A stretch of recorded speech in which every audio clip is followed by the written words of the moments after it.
Oh, hello, great readers. I'm Belchan. I'm Nimikung. I'm Banchan. In this class, I'll read to all of you. Chap. 26 Sec 3 of Eyre, an autobiography. As. Ah. Eyre, an autobiography. Brontë. Chap. 26 Sec 3. 15 years ago, Bertha Mason by name.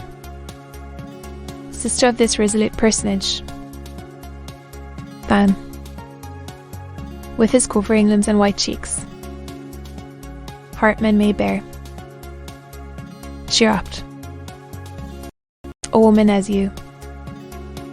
Bertha Mason is mad. Mad family. AIDS and main X 3 generations. Her mother. The girl. The daughter. For they were silent on family secrets before.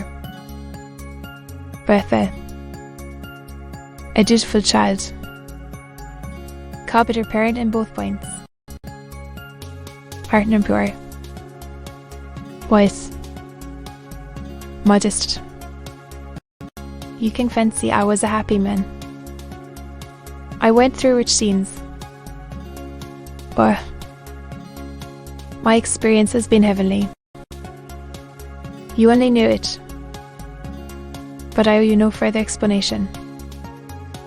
Wig. Wood. Mason. Visit my supposed patient and my wife. Of a being. I was cheated into espousing, had a right to break the compact human. This girl, he continued, looking at me, you. Would of the disgusting secret, legal, with a defrauded wretch. Already bound to a bad, mad partner. Still holding. Me fast, he left the church, came after. At the front door of the hall we found the carriage. It back to the coach house. John, said Mr. Rochester coolly, entrance, mice. Fairfax, Adolf, Sophie, Lee, and greet us. To the right, about a very soul, cried the master, away with your congratulations. Who? Once them. He passed on and ascended the stairs, my hand. And still beckoning the gentlemen to follow him, which they did. We mounted the first staircase, passed up the gallery, third story. The low, black door opened by Mr. Rochester's. Master key.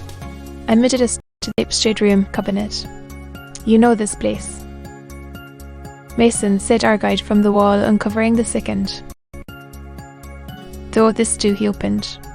In a room. Without a window, high and strong fender, and a lamp suspended from the ceiling by a chain. Grace Bull bent over the fire, apparently. Cooking something in a saucepan. In the deep shade at the farther end of the room, ran backwards and forwards. What it was. Whether beast or human being, one could not, at first sight, tell. It grovelled seemingly on all fours. It snatched and growled like some strange wild animal. It was covered with clothing and a quantity of dark, grizzled hair, wild as a mane hid its head and face. Good morrow, mice, said Mr. Rochester. How are you? We're tolerable. Sir, thank you, replied Grace, lifting the boiling mess carefully on. To the hob, rather snappish, a fierce cry seemed to give the light to her favourable report. The clothed hyena rose up and stood, tall on its hind feet. Ah, sir, she sees you, exclaimed Grace. Only a few moments. Grace, take care then. So, for God's sake, the maniac bellowed, shaggy locks from her visage, and gazed wildly at her visitors. That purple face, those bloated features. Mice pull advanced. Wait, said Mr. Rochester, thrusting her aside. She has no knife now. I suppose one never knows what she has, sir, so cunning we had. Better leave her, whispered Mason. his brother-in-law's recommendation, where cried Grace. The 3 gentlemen retreated simultaneously. Mr. Rochester flung me behind him.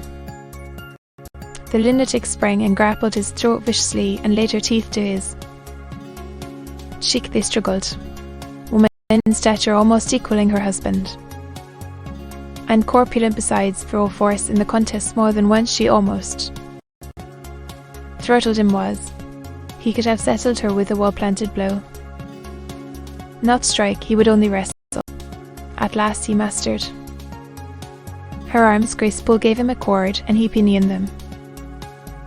Behind her, more rope, which was at hand, he bound her to a chair. The operation was performed amidst the fiercest yells and most convulsive plunges. Rochester then turned to the spectators both, acrid and desolate. "That is my wife," said he. "These are ours." I shoulder this young girl, mouth of hell, looking collectedly at the gambols of a demon, her just as a change after that first rout. Wood and bricks at the difference. That mask thighs from with that. Book then me, a man of the law, be judged. Off with you now. We all withdrew. Stayed a moment behind us to give some further order to Graceful. The solicitor addressed me as he descended the step. "You, madam," said he, "are cleared from all blame. Your uncle would be glad to hear it if, indeed, he should be still living with Mr. My uncle. What of him? Mr. Mason does. Mr. his house for some years. Union between yourself and Mr. Rochester. Mr. Mason at Eyre to recruit his health. On his way back to Jamaica to be with him. Mr. I mentioned the intelligence that my client here was acquainted with a gentleman of the name of Rochester. Mr. Mason, astonished and distressed, as you may suppose, state of matters.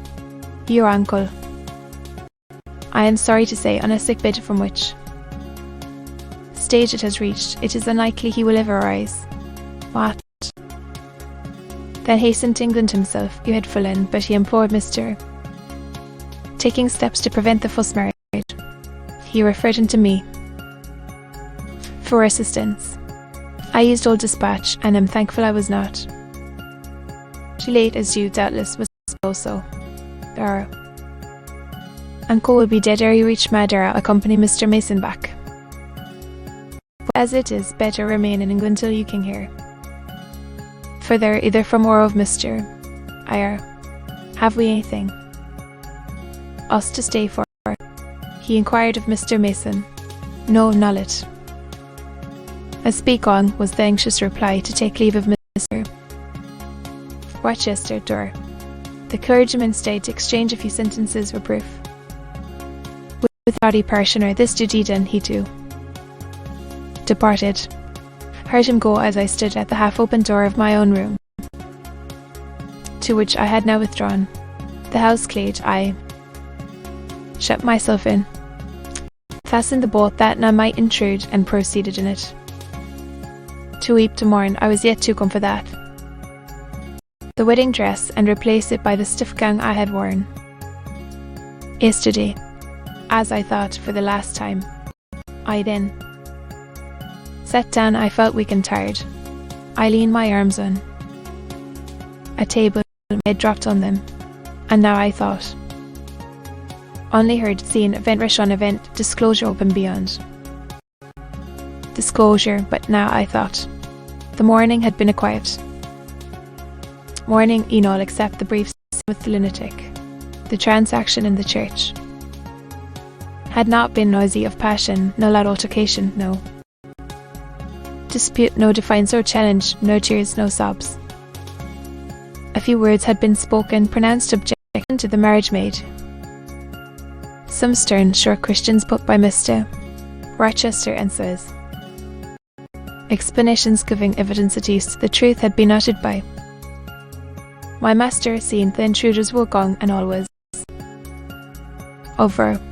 Unroom as usual, just myself, without obvious change, nothing had. To me, or scat me, or mim me. Obvious today? Where was? Her life? Where were her prospects? Jane Eyre of ardent, expectant woman almost. Bride was a cold, solitary girl again her life was. Pale her prospects were desolate. At midsummer, a white December. Straw had walled over June, ripe apples, drift the blowing roses. Frozen shroud, lanes which last night blushed full of flowers with untrodden snow, and the woods fragrant as groves between the tropics. Now spread, waste wilds white as pine forests in wintry. Norway, doom such as in one night the land of Egypt. I looked on my cherished wishes and going. They lay stark, chill, livid corpses that could never revive. I looked at my love created, shivered in my heart. Cradle, sickness, and anguish had seized it could not seek. Mr. Rochester's umsick could not derive warmth from his breast. Well, it turned to him, for faith was blighted, confidence destroyed. Where still? Not me what he had been, fought him. I would not. Ascribe vice to him, he had betrayed me, idea and firm. His presence I must go, that I perceived well. When how whither? I could not yet discern, but he himself I doubted not. Whither me from Thornfield? Real affection it seemed. Not half for me, it had been only fitful passion that was booked. He would want me no more. At now my she must be hateful to him. Oh, had been my eyes. How weak my conduct. My eyes were covered and closed. Eddying darkness seemed to swim round me and confused of flow. Self-abandoned, relaxed and effortless, have laid me down in the dried up bed of a great river. A flood listened in remote mountains and felt the torrent come. I had no will to flee, I had no strength. I lay faint, longing to be dead. Overawed, it begot an unuttered prayer down in my rayless mind as something that should be whispered. Energy was found to express them. Be not far from me, near, it was near to write it as I had. Neither joined my hands, nor bent my knees, nor moved my lips it. Came in full heavy swing the transport over me. The whole consciousness of my life, Lauren, my loss, quenched my faith that struck us. That bitter cannot be described in truth. Into my soul I sank in deep mire. I felt no standing. To be continued.